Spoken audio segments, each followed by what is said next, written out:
दिल्ली सरकार के मंत्री गोपाल रॉय दक्षिणी दिल्ली लोकसभा आम आदमी पार्टी के उम्मीदवार सहीराम पहलवान के पक्ष में रजोकरी गांव में संकल्प सभा में पहुंचे।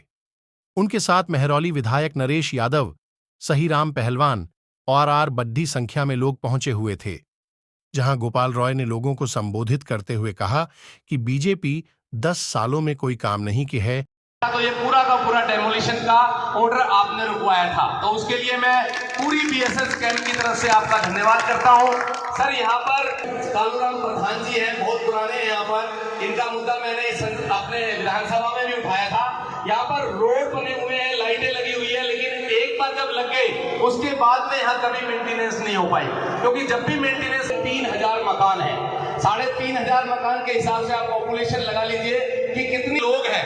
ये लगभग बीएसएस कैंप के ही हैं, लगभग 50-100 लोग बाहर से आए होंगे, वो से लोग आते हैं, लेकिन पूरा सारा का सारा लोग जो है रजोकरी गांव। तो माननीय मंत्री जी, बस आपसे यही निवेदन है कि अभी 4 संविधान खत्म होगा, बदला जाएगा तो देश नहीं बचेगा। इसलिए आपसे कहने आया हूं, आपको अपने गांव के लिए भी लड़ना है, अपने सांसद के लिए भी लड़ना है, लेकिन इस बार आप किसी भी जाति के हो, किसी भी धर्म के हो, किसी भी क्षेत्र के हो, किसी भी भाषा के बोलने वाले हो, इस बार इस देश को बचाने के लिए लड़ना है, इस संविधान को बचाने के लिए लड़ना है, इस लोकतंत्र को बचाने के लिए लड़ना है। नहीं तो हमारे यहाँ एक कार्यवाही की तो 4 जून के बाद केवल छाती हम पीटेंगे और कोई रास्ता नहीं बचेगा। इसलिए आपसे कहने आया हूं, अरविंद केजरीवाल की गिरफ्तारी तो एक नमूना है, टेलर है। अरे कौन है अरविंद केजरीवाल? अरविंद केजरीवाल एक व्यक्ति नहीं है। अरविंद केजरीवाल दिल्ली वालों के लाखों दिलों की धड़कन है।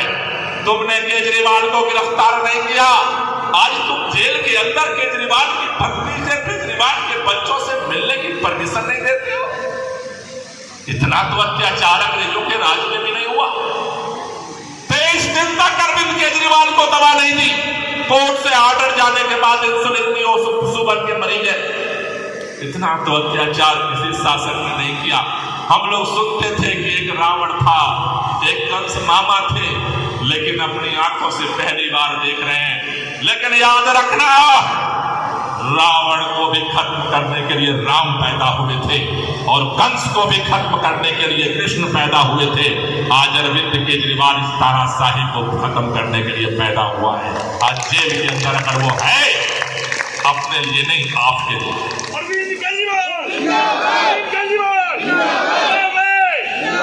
पूरा किया है, ये काम किया, जो कहा वो किया।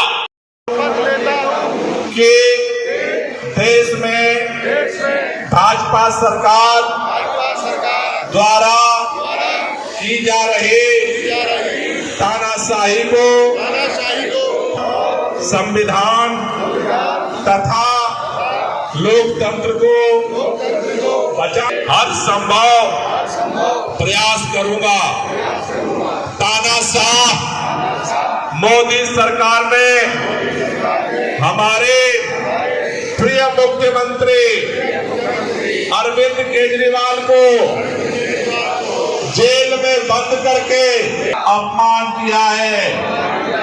हम ये अपमान नहीं सहेंगे। जेल का जवाब, जेल का जवाब कोर्ट से देंगे। अरे जेल का जवाब, अरे जेल का जवाब, अरे जेल का जवाब। आप सब लोगों को बहुत बहुत शुक्रिया। एक आखिरी अपील करना है इस बार और जला के आम आदमी पार्टी को वोट देने के लिए शपथ दिला दी लोगों को। हमने लोगों को शपथ दिलाई है भाजपा की इस तानाशाही को ख़त्म करने के लिए, संविधान और लोकतंत्र को बचाने के लिए। और जिस तरह से दिल्ली के चुने हुए मुख्यमंत्री को भाजपा सरकार ने, मोदी जी ने जिस तरह से जेल में बंद किया, उसका उस जेल का जवाब वोट से देने के लिए, जिससे इस तानाशाही को ख़त्म किया जा सके और इस दक्षिणी दिल्ली से काम करने वाला सांसद चुना जा सके। सर, इस विधानसभा की बात करें तो लोकप्रिय विधायक पहले से हैं, क्या लगता है लोकप्रिय सांसद इस बार के चुनाव में आ पाएंगे आपके तरफ? निश्चित रूप से आ पाएंगे। आम आदमी पार्टी की पहचान है काम। 10 साल मौका दिया लोगों ने भाजपा को, कोई काम नहीं हुआ। तो चाहे आप नरेश यादव को देख लें, और अगर नहीं विश्वास है तो सहीराम पहलवान के विधानसभा पता कर लें। इस बार दक्षिणी दिल्ली को काम करने वाला सांसद चाहिए, और अरविंद केजरीवाल ने काम करने के लिए सहीराम को इस जिम्मेदारी में सौंपा है। हमें भरोसा है कि जिस तरह से विधानसभा में काम हो रहा है, उसी तरह से ये पार्लियामेंट में जा कर के क्षेत्र की जनता के लिए काम करेगा। सर, जिस तरह से सुप्रीम कोर्ट में आज हियरिंग हुई, ईडी के वकील से जिस तरह से जजों ने बात कही, क्या लगता है किस तरह के आसार आपको? देखो, पूरे दिल्ली इंतजार कर रही है कि सकारात्मक निर्णय होगा, और ये जो अत्याचार है, अन्याय है, उसको लेकर के सुप्रीम कोर्ट सही फैसला करे। सर, एनआईए जांच की भी आंच अब आ गई है आम आदमी पार्टी। वो तो दिखा रहा है कि भाजपा का डर बढ़ रहा है। पंजाब में भी इन्होंने ये किया था, चुनाव से पहले जनता ने बुरी तरह से हराया था भाजपा को। अगर ये षड्यंत्र करेंगे तो और दुगनी ताकत से दिल्ली वाले इनको हराएंगे। सर, आपने स्पीच में रावण और कंस की बात कही, क्या प्राय क्या ये जरा एक ही सत्ता का अहंकार, सत्ता का अहंकार जब आ जाता है वो जुल्म ढाता है, और जब जुल्म ढाता है तो उसको मुक्ति देने के लिए कोई ना कोई आता है। चलिए, थैंक यू।